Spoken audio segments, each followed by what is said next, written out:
হুজুরেরা মাহফিল করার আগেই 1 লাখ টাকা অগ্রিম নেয়। তারা হেলিকপ্টার ছাড়া আসতেই চায় না। আর তারাই নাকি বাংলাদেশে ইসলামিক আইন চালু করবে, প্রতিষ্ঠা, তারা একটা ধর্মের কাজ করবে, তারা সেখানেও তারা অগ্রিম কিছু টাকা পারিশ্রমিক নিচ্ছে। তাদের এইরকম নিকৃষ্ট চরিত্র, তারা কিভাবে ধর্মের কাজ করার আগেই তারা কিছু টাকা একটা হাদিয়া নিচ্ছে। তারা, আমরা একটা জিনিস দেখতে পাচ্ছি, যারা সরকারি চাকরিজীবী, যারা সরকারি চাকরি করে, তারা তো চাকরি করার আগে এরকম টাকা তারা আগে নেয় না। কিন্তু এইসব হুজুরেরা ধর্ম ব্যবসা করে খাচ্ছে। তারা হাদিয়ার নাম নিয়ে ধর্মের কাজ করার আগে কিছু টাকা অগ্রিম তারা নিয়ে খাচ্ছে। আর এইসব হুজুরেরা, তারা নাকি ইসলামিক আইন চালু বাংলাদেশে করবে, প্রতিষ্ঠা। এদের কারণেই আজকে ইসলামের পতন হওয়ার পর্যায়ে চলে গিয়েছে। তারা ধর্মের কাজ করার আগেই, মাহফিল করার আগেই তারা 1 লাখ টাকা অগ্রিম নিচ্ছে জাতির কাছ থেকে। তারা হেলিকপ্টার ছাড়া আসতেই চায় না। তাদেরকে 12 প্রকারের খাবার দিতে হয়, তাদের কত টাইটেল। এইসব হুজুরদের কারণে ভালো ভালো যারা হক্কানি আলেম রয়েছে, তাদেরকে আমরা শ্রদ্ধা করি, ভালোবাসি, তাদের বদনাম হচ্ছে। ধর্মের কাজ করবেন, ভালো কথা। আমরা জানি আপনাদেরও পেট আছে, আপনাদেরকে খাওয়া লাগে, আপনারা গাড়ি করে আসেন, সে গাড়ি ভাড়া দেওয়া লাগে। তাই আপনারা এইভাবে 1 লাখ টাকা কন্ট্যাক্ট করেন, 2 বছর আগে আপনাদেরকে টাকা নেন, নেওয়ার পরেও আবার দাবি করেন যে আমরা হেলিকপ্টার ছাড়া যাব না, আমাদেরকে 12 রকমের খাবার দিতে হবে। তাই আপনাদের মতো ধর্ম ব্যবসায়ী হুজুরের দ্বারাই যদি বাংলাদেশ পরিচালনা হয়, তাহলে আপনারা তো রাষ্ট্রের রাজকোষাগারকে খালি করে দেবেন নিমিষে। আমরা একটা জিনিস দেখতে পাচ্ছি, আপনাদের কারণেই আজকে ইসলাম ধর্মের দুর্নাম সারা পৃথিবীতে ছড়িয়ে পড়ছে। আমরা দেখেছি সাধারণ মাদ্রাসার ছোটো ছোটো ইতিম বাচ্চাদেরকে দিয়ে আপনারা কালেকশন করান, ভিক্ষা করান। আপনাদের এত টাকার দরকার কেন? আপনারা প্রতি মাসে না হলে 30 থেকে 40 লাখ টাকা ইনকাম করেন, প্রতিদিনে 2টা করে মাহফিল করেন, রাত্রে একটা, দিনে একটা। এত টাকা আপনারা কোথায় দিচ্ছেন, কি করতেছেন?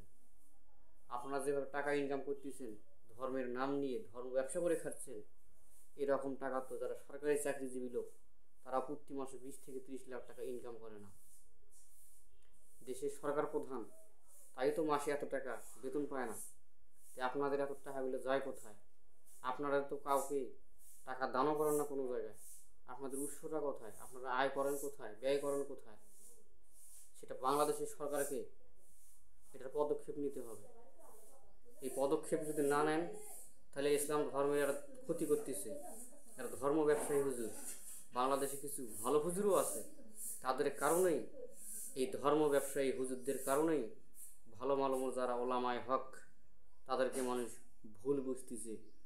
তারা মাহফিল করার আগেই, 1 বছর করার আগে অগ্রিম টাকা নিচ্ছে।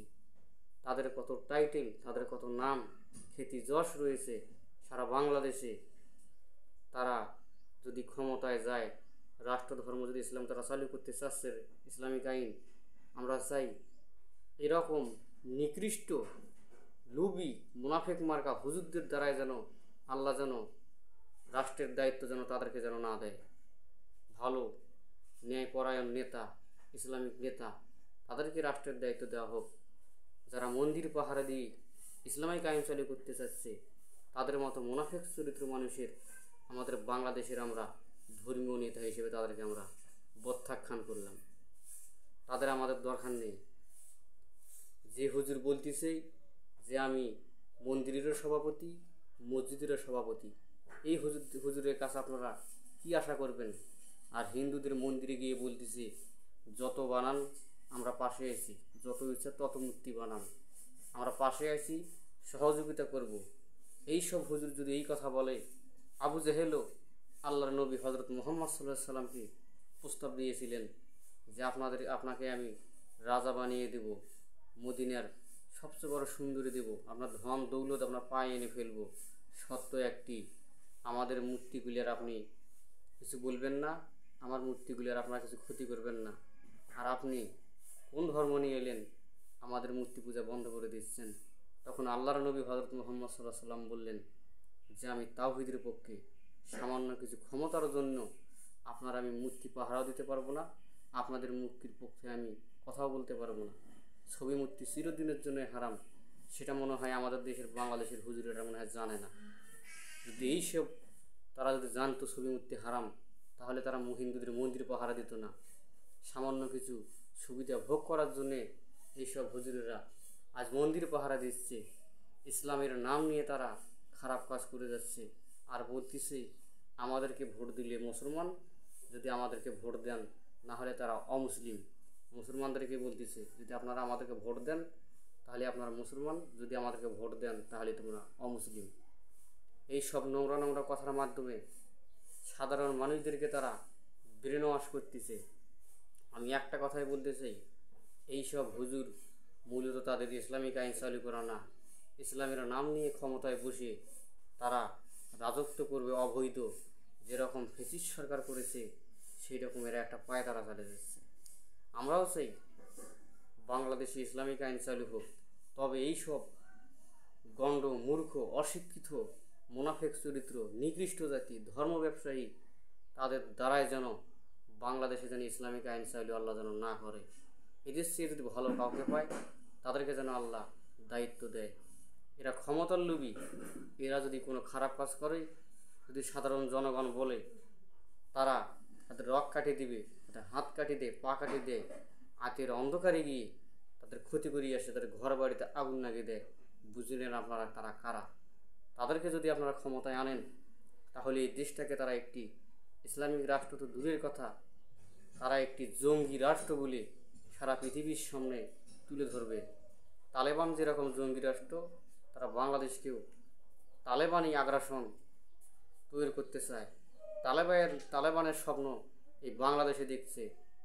আমি একটা কথাই বলতে চাই, শুধু জামাত বিএনপি অন্য অন্য দল হলেই কি ইসলাম? জামাত হলেই কি ইসলাম? চরমনাই হলেই কি ইসলাম? না, ইসলাম শুধু একটি, ইসলাম মানে শান্তি। এই নয় যে ইসলাম মানে আপনি ইসলামের নাম নিয়ে কাটাকাটি মারামারি করে খুনোখুনি করে ক্ষমতায় বসবেন, ক্ষমতা দখল করতে হবে, এ কথা আল্লাহ আপনাকে বলেনি। ইসলাম নিজে নিজেই বিজয় হবে। আপনার মতো মানুষ থাকলেও ইসলাম বিজয় হবে, না থাকলেও বেশি বিজয় হবে। আপনার মতো এরকম মুনাফিক মার্কা চরিত্র মানুষদের কারণে আজকে আসাদ নূরের মতো নাস্তিক তারা ইসলাম সম্পর্কে আঙ্গুল তুলে কথা বলে। আপনাদের মতো মুনাফিক মার্কা কিছু মন্দির পাহারা দেওয়া হুজুরদের কারণে ইমরান বিন বাশিরের মতো নাস্তিকেরা কথা বলে। আপনাদের মতো রক্ত বিপাসু ধর্মের নাম নিয়ে ক্ষমতা দ্বারা দখল করতে চাচ্ছে, অবৈধ ক্ষমতা, যেরকম ক্ষমতার সম্পর্কে আল্লাহ নবী বলেননি যে ভোট দিয়ে আপনাদেরকে ইসলামিক আইন চাইলে প্রতিষ্ঠা করতে হবে, সেই ক্ষমতা আপনারা অবৈধ ক্ষমতার কারণে নেওয়ার কারণে মানুষদেরকে জুলুম নির্যাতন করছেন। আপনাদেরকে আমি একটা কথাই বলতে চাই, সময় থাকতে ভালো হয়ে যান। ইসলামের নাম নিয়ে প্রপাগান্ডা ছড়াবেন না, গুজব ছড়াবেন না। যেসব আপনারা হুজুরেরা টাকার উপরে আপনারা এত লোভ, আপনারা পার্লামেন্ট পর্যন্ত যেতে চাচ্ছেন, আমি একটা কথাই বলতে চাচ্ছি, পার্লামেন্ট তো দূরের কথা, আপনারা একটা চৌকিদারের ভোটও পাবেন না। আপনাদেরকে মানে চৌকিদারি ভোটটাও দিবে না, মেম্বারের ভোটটাও দিবেন না, পার্লামেন্টে থাকলে যাওয়া দূরের কথা। আগে নিজেদের চরিত্র ভালো করুন, খাসলাত ভালো করুন, জাতির সামনে মিষ্টি কথা বলবেন, আর নিতর ভেতরে ভেতরে মুনাফিকি করবেন, সেটা কিন্তু আল্লাহ বুঝতেছে। আল্লাহ কিন্তু অন্তর্যামী। আপনাদের উদ্দেশ্য খারাপ সেটা জাতি না জানলেও আল্লাহ জানে। আমরা একটা জিনিস বুঝতে পেরেছি, মানুষ আপনাদেরকে ভালোবাসত। যখন আপনারা মন্দির পাহারা দিলেন তখন জাতি আপনাদেরকে ভুল বোঝা শুরু করে দিল। আপনারা হিন্দুর পক্ষেও থাকবেন, হিন্দুর নেতা হবেন, মুসলমানেরও নেতা হবেন, এটা হচ্ছে দুপক্ষ নীতি। দুপক্ষ নীতি দিয়ে ইসলাম চলে না। ইসলাম চলবে ন্যায়পরায়ণতা দিয়ে। ন্যায়পরায়ণতা দিয়ে আপনাদের নিজেদের মধ্যেই ঠিক নেই দলাদলি, মতামত, মতাভেদ, মতাদর্শ, আর ইসলামিক আইন চালু করবেন এই মতাদর্শ দিয়ে। এখন এক প্ল্যাটফর্মে আসুন, ইসলামিক আইন আল্লাহ যার মাধ্যমে চালু করাবে তার মাধ্যমেই হবে। কথায় কথায় মানুষকে হুমকি দিবেন না। আপনারা বলতেছেন যে 99% মুসলমানের দেশে বেনামাজি কেউ থাকতে পারবে না, বেনামাজি থাকতে পারবে না। আমার তদন্তই উঠে এসেছে বাংলাদেশে 99% মুসলমানের দেশে হওয়ার সত্ত্বেও 5% মানুষ নামাজ পড়ে না, 10% মসজিদের হুজুর ইমামতি করে নামাজ পড়ে না, 20% হুজুর সুদ ঘুষ খায়, 30% ইমাম মুয়াজ্জিন হারাম খায়। আপনারা সুদের নামে যেটা সুদ সেটাকে বলতেছেন